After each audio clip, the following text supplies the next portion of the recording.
Okay, welcome back. 9 minutes to go for the pre-open session. So let's set it up with Sudarshan and Mitessh, who are joining us as always. Gentlemen, good morning. Great to have both of you here as always. So another gap up after yesterday's very powerful last 30-minute surge, Sudarshan. Do you wait for a dip to get in? Or do you think this is kind of starting to look a little bit like a frenzied move higher, which can add a couple of 100 points quickly? Good morning, Prashant. See, this is a bull market and it's an uptrend. And sometimes we perceive a loss of momentum. Sometimes we see a frenzied move. These are all parts of the normal activity of a strong uptrend. So the basic point remains that we should be on the long side of the market. For the intraday traders or traders who wish to enter today or on any day in such a bull market, the simple trade is buy on a minor consolidation or dip. These minor consolidations or dips come intraday, and then put a 100-point stop loss and stay on the long side of the market. Now, the banks have not participated in yesterday's rally. They have actually been in a trading range for 5-6 days. This can be construed in so many ways, but we will still assume that the banks are as bullish as the Nifty is because there is no evidence to the contrary. So if you are looking at a bank, buy the bank with a 250-point stop loss, or much easier, simply buy the Nifty on an intraday consolidation with a 100-point stop. Okay, all right. Got that, Sudarshan.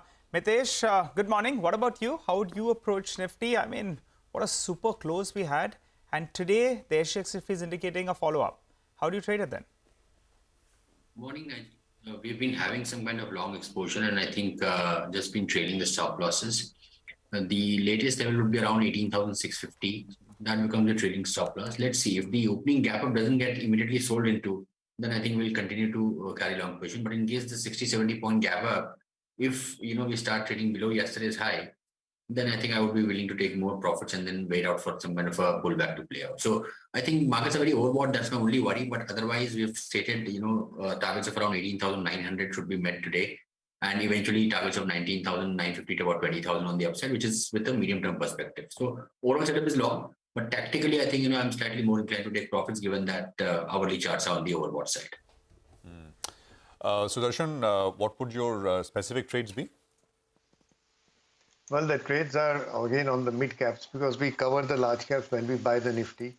Cummins is a buying opportunity. Cummins has been going up consistently, as have been many good quality stocks. Consider it just broke out again. Buy with a stop under 1376.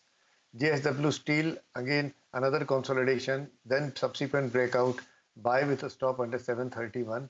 Chola Finance is my only intraday short. In short selling should be done only intraday.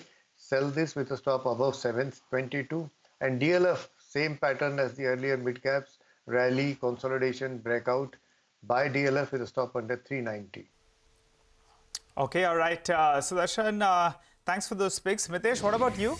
What are the picks you have for us? So I have all buy calls today. DLF is also on my list. That's a buy with a stop at 395, targets of 415 here. There are about a couple of metal names. Hindalco is a buy with a stop at 444, targets of 465, and Jindal Steel and Power. That's a buy with a stop at 527 for targets of 550. Colgate is the final call, buy with a stop at 1615 for targets of 1665.